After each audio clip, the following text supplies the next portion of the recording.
पुरुष को नमस्कार गुरु की।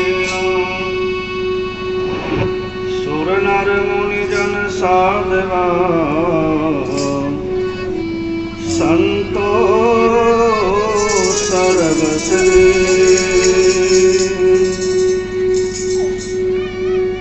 कबीर सतगुरु साहिब संत सबलंदो तुम प्रणाम। आगे पीछे मत हुए किन पूजा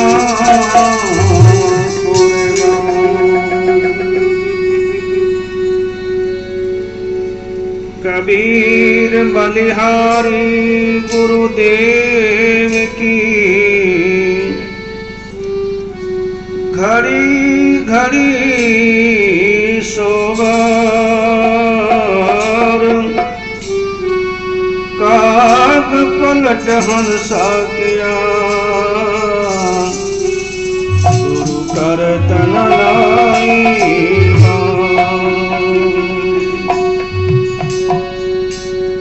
कबीर गुरु के सुमरन मात्र से नासत विघ्न अनंत। ताते सर्व आरंभ में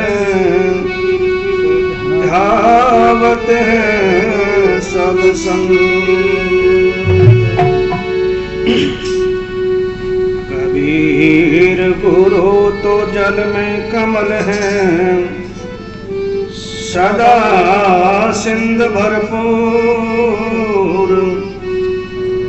राख शिष्य की टेक गुरु क्या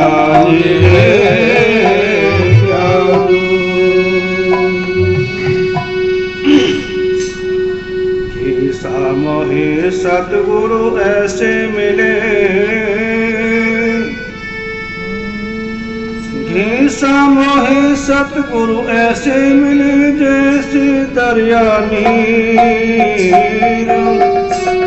मन की तपत बुझाए पर गुरु शीतल किया शरीर। घीसा मोहे सतगुरु ऐसे मिले जैसे सूर्य आकाश। भरम अंधेरा मेट कर गुरु ज्ञान किया प्रकाश।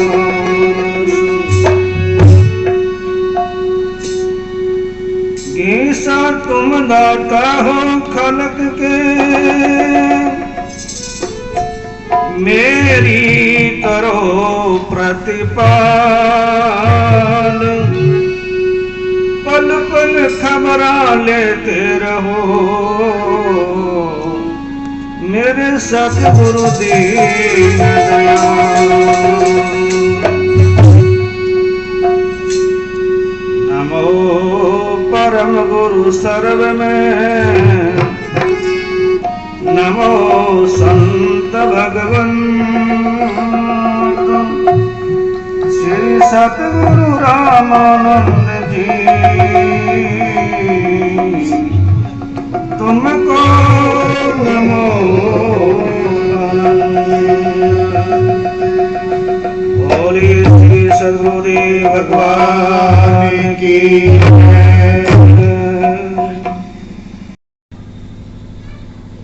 अपनी चाही ना बने हर चाहे तत्काल। बाली राजा बलि तो चाहता था कि मैं सूर्य पर जाऊंगा,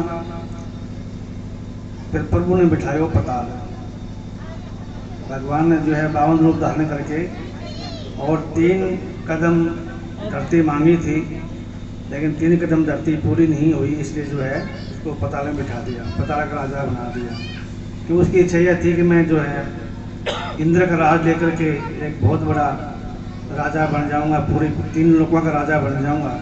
लेकिन परमात्मा को ये मंजूर नहीं था, इसलिए हम तो कुछ चाहते हैं और ही है, लेकिन परमात्मा को कुछ मंजूर हो रही है।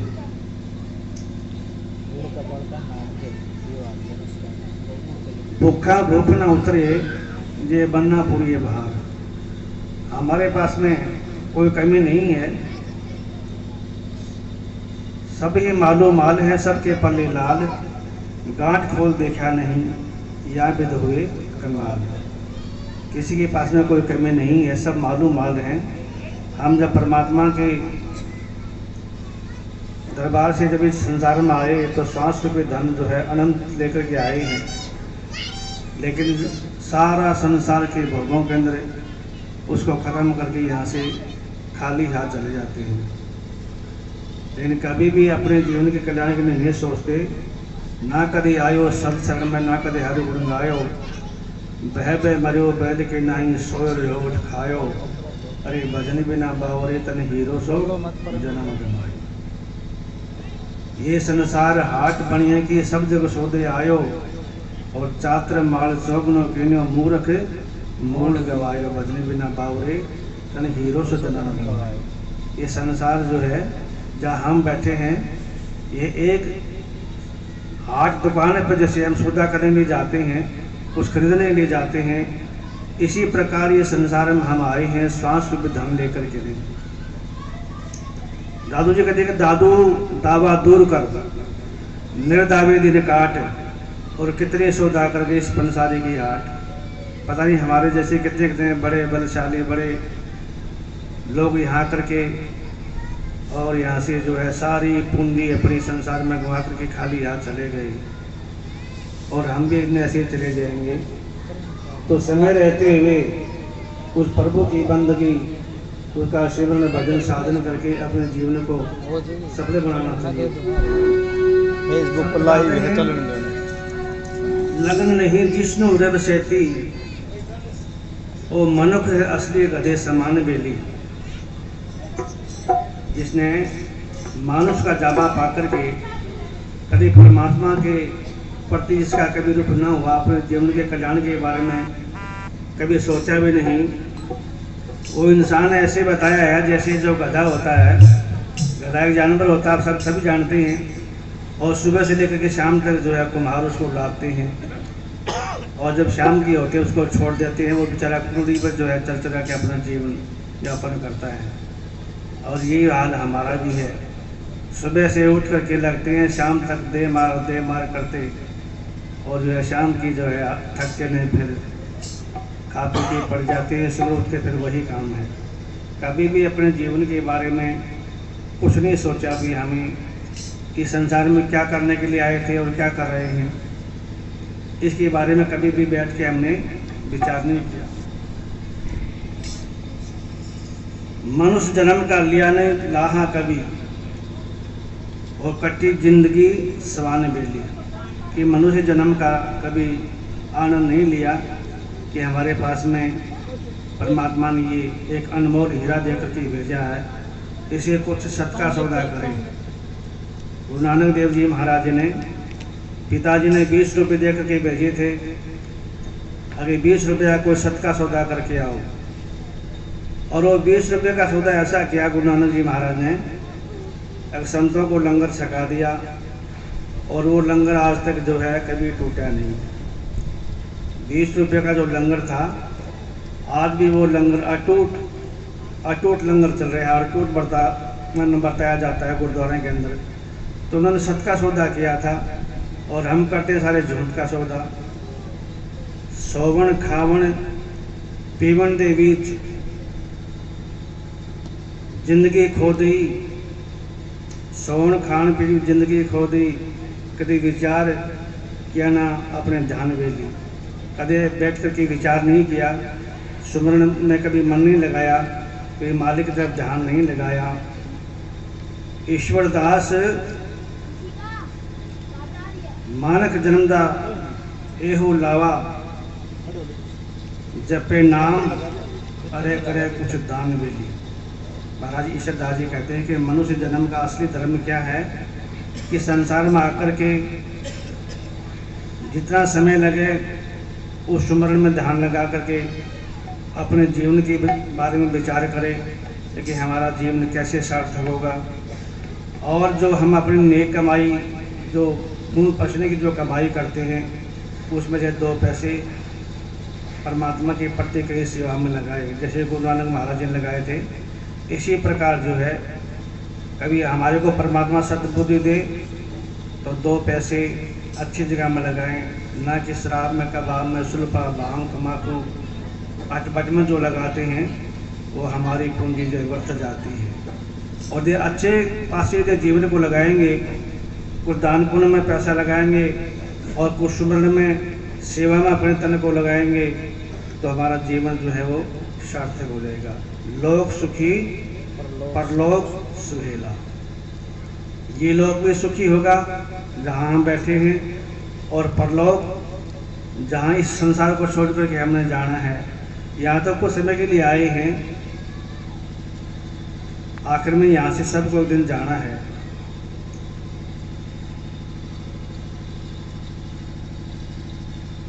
तो उसके लिए जो है हमने कभी विचार नहीं किया, कभी ध्यान नहीं किया कि हमारे पास में आगे के लिए कोई साधन। कोई भी इंसान जब सफ़र करता है तो सफ़र में जाने से पहले अपना सारा प्रबंध कर लेता है, खाना पीने का, किराया भाड़ा जेब में पहले जो है अपना कब्जा करके फिर जो है घर से बाहर निकलते हैं। और जिसके पास में कुछ भी ना होगा, सफ़र सिर पर है, सफ़र करना है, ना कुछ खाने की सामग्री ना होगी, ना जेब में किराया होगा, तो सफ़र जो है हमारा बहुत महंगा पड़ जाएगा। तो ये संसार में हम 4 दिन के लिए आए हैं। महाराज जी के भजन सुनाते थे, दिन 4 शराब बिच रहना है, ये नहीं तेरा घर बंदिया वो इस मानुख जन्म नु पा कर के कुछ अगले घर दा कर बंदिया वो कुछ अगले घर दा कर बंदिया। ओ नित कूद कपट छल करदा है, करदा है, नित कूद कपट छल करदा है, करदा है,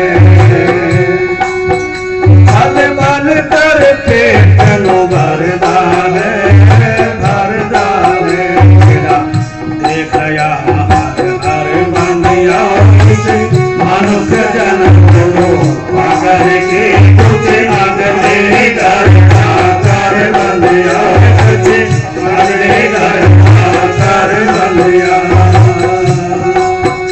इन 4 शराब रहना है, नहीं तेरा घर बंदिया इस मानुष जन्म को पाकर के कुछ अगले घर कर बंदिया, कुछ अगले घर कर बंदिया।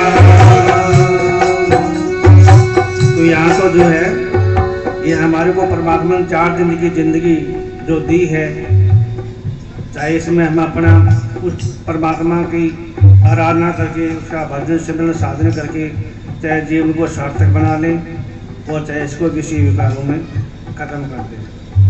कबीरा मन तो एक है, चाहे जित लगा और चाहे हरि की भक्ति करो और चाहे विषय कमाओ। चाहे तो इसको परमात्मा की आराधना करके सिमरन भजन करके इसको सार्थक बनाओ, और नहीं तो ये रसातल की ओर तो हम जा रहे हैं।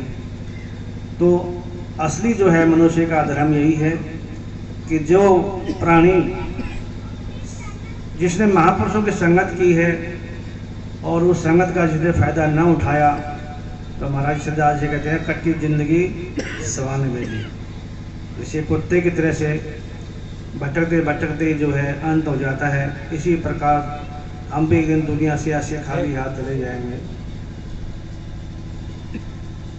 तो हमें जो है ये जानना चाहिए कि ये हमारे अंदर जो बोलने वाली पावर है, ये आवाज़ कहाँ से आ रही है, ये बोलने वाली क्या वस्तु है, कहाँ से आवाज़ आ रही है, इसकी हमें खोज करनी है, इसको जानना है। अगर इसको नहीं जानेंगे, इसको नहीं पहचानेंगे, इसकी खोज नहीं करेंगे, तो आखिरी में जो है लग 84 बरबद बरबद मानव को तन पायो, नानक नाम संभाल बनाने, तो फिर वही दिन नेड़े आयो। 84 लाख कहना आसान है, कैसे कैसे जीव हैं जो कि उनकी हालत को देखे तो इंसान का रोम रोम करना आता है। ऐसे ऐसे जीव हैं जो अपने कर्मों को भोग रहे हैं, और हम जो है एक परमात्मा का स्वरूप बना करके, परमात्मा ने संसार में भेजा है अपना स्वरूप बना करके। इसको महापुरुषों ने नर नारायण की देह, यानी इस परमात्मा का शरीर दूसरा स्वरूप है। ये नर जो है ये नारायण की देह है, नारायण इसी के अंदर विराजमान है, कहीं बाहर नहीं है। हम उसको जो है जगह जगह घूमते फिरते हैं, कभी कहीं कभी कहीं, लेकिन बाहर कुछ नहीं है। असली जो परमात्मा जो है ये मनुष्य जीते जी अपने अंदर खोज करके देखे, अपने अंदर में इसको तलाश करे। एक फकीर जो थे भ्रमण करते करते और एक गार्डन के पास में से गुजरे, बगीचे में बड़े अच्छे अच्छे फूल थे, और उनके मन में विचार आया कि गर्मी का मौसम है, उस समय बैठ कर के यहाँ पर विश्राम किया जाए।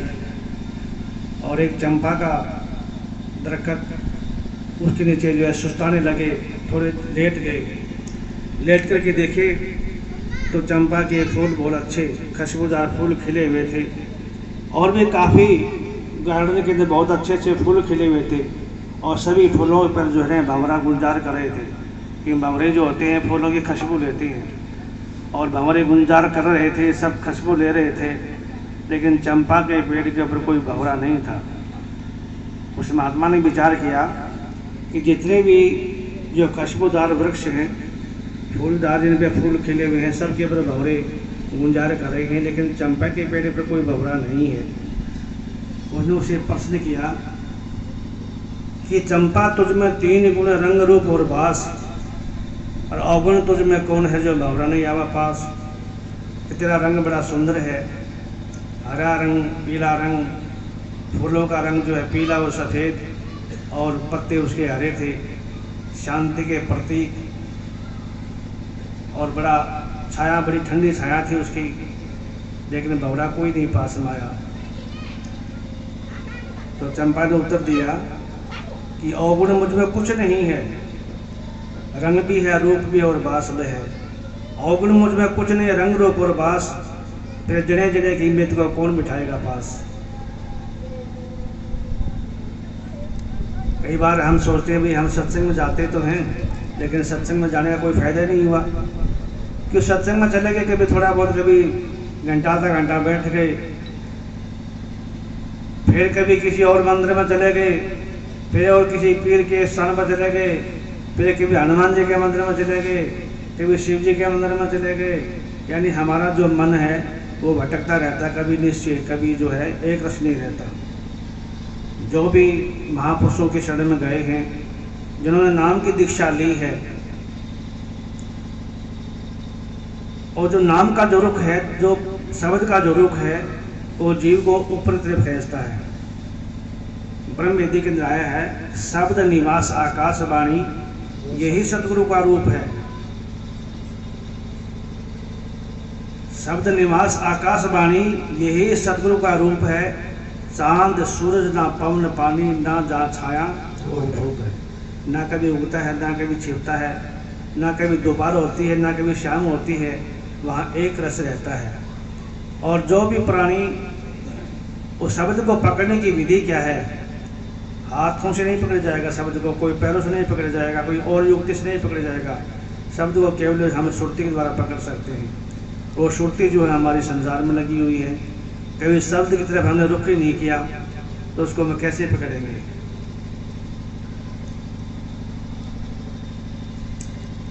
महाराज गरीबदास जी कहते हैं, गरीब सतगुरु ऐसा जानिए, गरीब सतगुरु हमें सतगुरु ऐसा मिला जैसे अलग पंख की जात, काया माया है नहीं, नहीं पिंड नहीं घात। उसके ना कोई शरीर है, ना पिंड है, ना घात है, ना काया है, ना वहाँ पर माया है। वो है कैसा, जैसे फूलों के अंदर खुशबू होती है, फूल की खुशबू का ना कोई रंग है, ना कोई रूप है, ना कोई उसका कोई आकार है, केवल उस फूल की जो खुशबू है उस खुशबू को हम सूंघ करके अपने अंदर में आनंद ले सकते हैं, उसका अनुभव कर सकते हैं, लेकिन किसी को बताने की चीज़ नहीं है। इसी प्रकार वो परमात्मा का आनंद है। तो उस आनंद को जो है जीव संसार में आकर के यदि विषय विकारों का आनंद लेता रहा, विषयों का रस पीता रहा, तो यहाँ से जो है खाली हाथ ही जाना पड़ेगा। हम जगह जगह भटकते जो है जीवन का अंत हो जाता है। शेख फरीद जी ने जो है बड़ा सुंदर एक दोहे के माध्यम से बताया कि मक्के गया गल मुक्ति नहीं, चाहे 100 वर्ष सिद्धता करिए। मक्के में जाने से जो हमारे मुस्लिम भाई है वो सोचते एक बार मक्का हज करने के बाद में हम सब दुखों से मुक्त हो जाएंगे। लेकिन बुल्ले शाह जी भी मुसलमान फकीर हुए हैं, उन्होंने सारी कार्रवाई देख करके फिर उन्होंने कहा है कि मक्के गए गल मुक्ति नहीं, चाहे 100 वर्ष सिद्धता करिए, चाहे 100 बार दंडोत करो, 100 बार पड़े रहो, चाहे रात दिन मुँह दे पड़े रहो, लेकिन फिर भी झगड़ा कभी ख़त्म नहीं होता। गंगा गया गल मुक्ति नहीं, चाहे 100 बार गोता लाइए। हमारे हिंदू भाई कहते हैं गंगा जी में स्नान करके एक बार तीर्थ में भ्रमण कर दिया तो बस मुक्ति हो जाएगी। लेकिन बुल्ले शाह जी कहते हैं भाई गंगा गया भी गल मुक्ति नहीं है, चाहे 100 बार गोता लाइए। अगर गंगा में जाने से भी मुक्ति होती तो कितने मेंढक मछली डड्डू उसके अंदर पैदा होते हैं तो मर जाते हैं, कभी उनका छुटकारा नहीं हुआ। फिर कहा गया गल मुक्ति नहीं, चाहे कितने ही पिंड बनाइए। बहुत से हमारे भाई कहते हैं भाई उसकी मुक्ति नहीं हुई, उसकी गति नहीं हुई, कहता वो भूत बन गया। तो एक बार जा कर के और गया जी में उसके पिंड बर्बाद दो, सारा सब कहानी खत्म हो जाएगी। अगर वहाँ पिंड भरवाने यदि मुक्ति हुई तो सारी जिंदगी बकरे काटे जाओ, चोरी करे जाओ, जारी करे जाओ, कुछ भी करे जाओ, और एक बार जाकर के वहाँ पर पिंड भरवा दो, बस कहानी खत्म। लेकिन बुल्ले शाह जी कहते हैं कि वहाँ जाने से बात नहीं बनेगी। गया गल मुक्ति नहीं, चाहे कितने पिंड भराइए। बुल्ले शाह कल तो जानी मुक्ति है जब मन का भ्रम मिटाइए। ये हमारा जो भ्रम है, जब हम उस भ्रम से निकल के ऊपर नहीं आएंगे और अपने आप को नहीं जानेंगे, अपने आप को नहीं पहचानेंगे, अपनी आत्मा पहचान मत कहा का गुमाने काया गार से काची और इन तन की धूल हो जाए, मिट्टी में मिल जाएंगे।